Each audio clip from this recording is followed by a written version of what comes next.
नमस्कार, मैं हूं आपके साथ पूर्णिमा मिश्रा। हमारे खास प्रोग्राम क्या कहते हैं नरेंद्र मोदी में आज आपको सुनवाएंगे पीएम मोदी का वो ऐतिहासिक भाषण जो उन्होंने 8 फरवरी 2024 को नई दिल्ली में दिया। अपने भाषण में प्रधानमंत्री ने कहा कि कोई समाज जब अपनी जड़ों से दूर जाता है तो वो सबसे पहले अपने सामर्थ्य को भूल जाता है, और इसका सबसे बड़ा प्रभाव ये होता है कि जो हमारी खूबी होती है, जो हमारी ताकत होती है, हम उसे ही लेकर हीन भावना का शिकार हो जाते हैं। साथियों, आज हम सब अपने जीवन में ईश्वर के प्रेम को, कृष्ण लीलाओं को और भक्ति के तत्व को इतनी सहजता से समझते हैं। इस युग में इसके पीछे चैतन्य महाप्रभु की कृपा की बहुत बड़ी भूमिका है।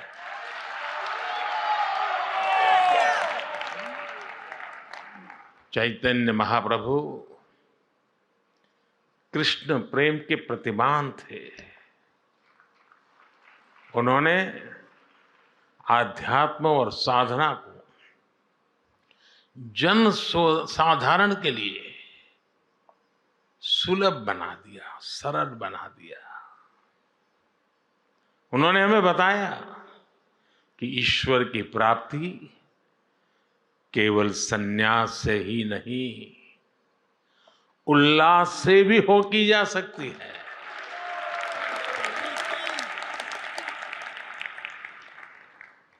और मैं अपना अनुभव बताता हूं। मैं इस परंपराओं में पला बढ़ा इंसान हूं।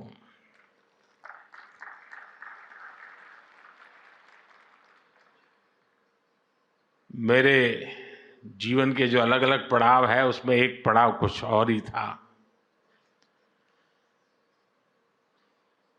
मैं उस माहौल में बैठता था, बीच में रहता था। भजन कीर्तन चलते थे, मैं अपने कोने में बैठा रहता था, सुनता था, मन भर के, जी भर करके उस पल को जीता था, लेकिन जुड़ता नहीं था, बैठा रहता था। पता नहीं, एक बार मेरे मन को काफी विचार चले। मैंने सोचा ये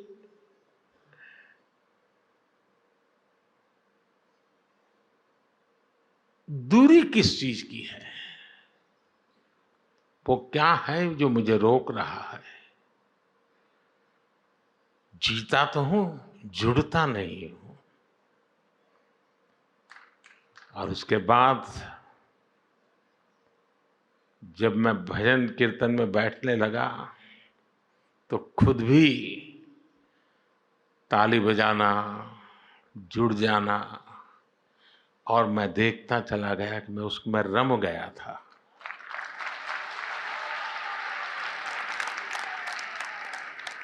मैंने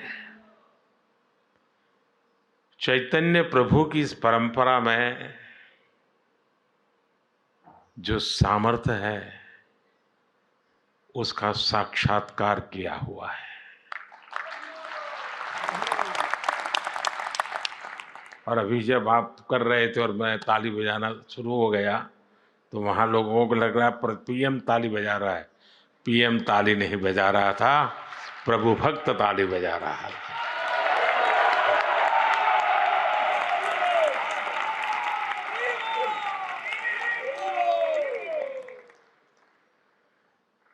चैतन्य महाप्रभु ने हमें वो दिखाया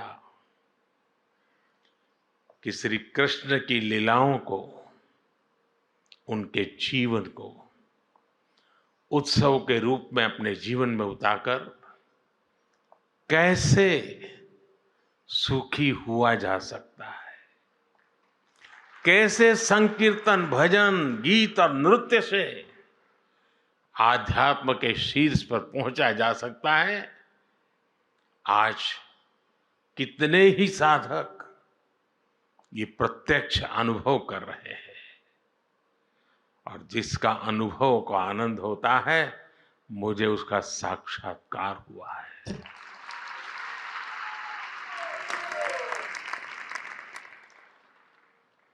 चैतन्य महाप्रभु ने हमें श्री कृष्ण की लीलाओं का लालित्य भी समझाया और जीवन के लक्ष्य को जानने के लिए उसका महत्व भी हमें बताया। इसलिए भक्तों में आज जैसी आस्था भागवत जैसे ग्रंथों के प्रति है, वैसा ही प्रेम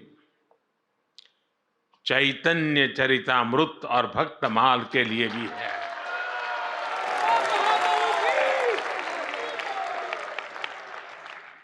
साथियों, चैतन्य महाप्रभु जैसी दैवीय विभूतियों समय के अनुसार किसी न किसी रूप से अपने कार्यों को आगे बढ़ाती रहती है। श्रील भक्ति सिद्धांत प्रभुपाद उन्हीं के संकल्पों की प्रतिमूर्ति थे। साधना से सिद्धि तक कैसे पहुंचा जाता है, अर्थ से परमार्थ तक की यात्रा कैसे होती है, श्री शील भक्ति सिद्धांत जी के जीवन में हमें पग पग पर ये देखने को मिलता है। 10 साल से कम उम्र में प्रभुपाद जी ने पूरी गीता कंठस्थ कर ली। किशोरावस्था में जिन्होंने आधुनिक शिक्षा के साथ साथ संस्कृत, व्याकरण, वेद, वेदांगों में विद्वता हासिल कर ली। उन्होंने ज्योतिष गणित में सूर्य सिद्धांत जैसे ग्रंथों की व्याख्या की। सिद्धांत सरस्वती की उपाधि हासिल की। 24 वर्ष की उम्र में उन्होंने संस्कृत स्कूल भी खोल दिया। अपने जीवन में स्वामी जी ने 100 से अधिक किताबें लिखी, सैकड़ों लेख लिखे, लाखों लोगों को दिशा दिखाई।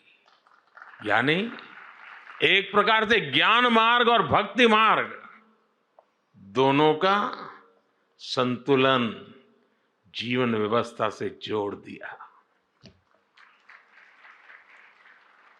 वैष्णव भजन तो तेने कहिए, पीर पढ़ाई जाने रे।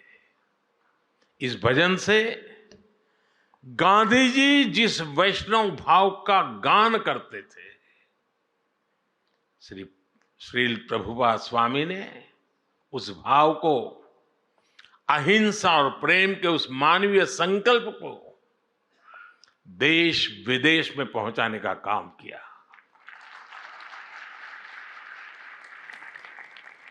साथियों, मेरा जन्म तो गुजरात में हुआ है। गुजरात की पहचान ही है कि वैष्णव भाव कहीं भी जगे, गुजरात उससे जरूर जुड़ जाता है।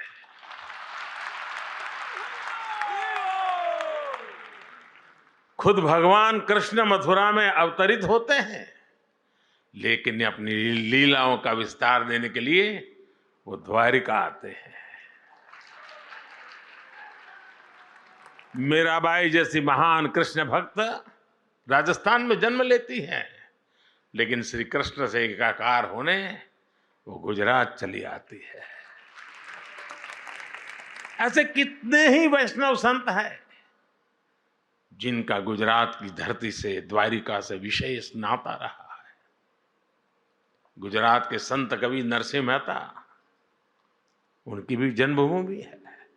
इसलिए श्री कृष्ण से संबंध, चैतन्य महाप्रभु की परंपरा, ये मेरे लिए जीवन का सहज स्वाभाविक हिस्सा है। साथियों, मैं 2016 में गौड़ीय मठ के शताब्दी समारोह में आप सबके बीच आया था। उस समय मैंने आपके बीच भारत की आध्यात्मिक चेतना पर विस्तार से बात की थी। कोई समाज जब अपनी जड़ों से दूर जाता है तो वो सबसे पहले अपने सामर्थ्य को भूल जाता है। इसका सबसे बड़ा प्रभाव ये होता है कि जो हमारी खूबी होती है, जो हमारी ताकत होती है, हम उसे ही लेकर हीन भावना का शिकार हो जाते हैं। भारत की परंपरा में, हमारे जीवन में भक्ति जैसा महत्वपूर्ण दर्शन भी इससे अछूता नहीं रहा। यहां बैठे युवा साथी मेरी बात से कनेक्ट कर पाएंगे। जब भक्ति की बात आती है तो कुछ लोग सोचते हैं कि भक्ति, तर्क और आधुनिकता ये विरोधाभासी बातें हैं, लेकिन असल में ईश्वर की भक्ति हमारे ऋषियों का दिया हुआ महान दर्शन है। भक्ति हताशा नहीं, आशा और आत्मविश्वास है। भय भक्ति नहीं, उत्साह है, उमंग है। राग और वैराग्य के बीच में जीवन में चैतन्य का भाव भरने का सामर्थ्य होता है भक्ति में। भक्ति वो है जिसे युद्ध के मैदान में खड़े श्री कृष्ण के गीता के 12वें अध्याय में महान योग बताते हैं, जिसकी ताकत से निराश हो चुके अर्जुन अन्याय के खिलाफ अपना गांडी उठा लेते हैं। इसलिए भक्ति पराभव नहीं, प्रभाव का संकल्प है। लेकिन साथियों, ये विजय हमें दूसरों पर नहीं, ये विजय हमें अपने ऊपर हासिल करनी है।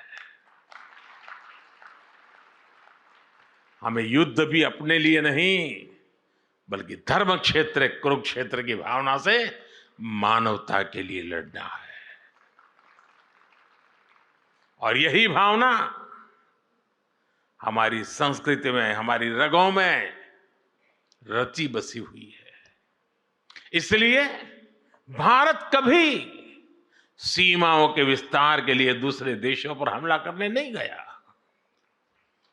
जो लोग इतने महान दर्शन से अपरिचित थे, जो उसे समझे नहीं, उनके वैचारिक हमलों ने कहीं ना कहीं हमारे मानस को भी प्रभावित किया।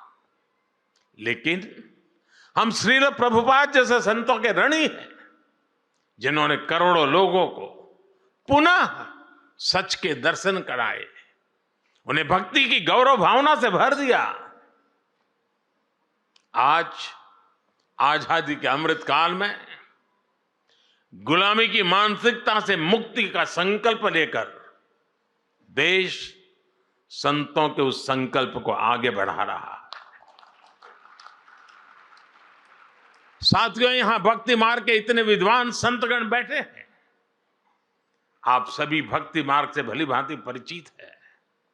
हमारे भक्ति मार्गी संतों का योगदान आजादी के आंदोलन में भक्ति आंदोलन की भूमिका अमूल्य रही है।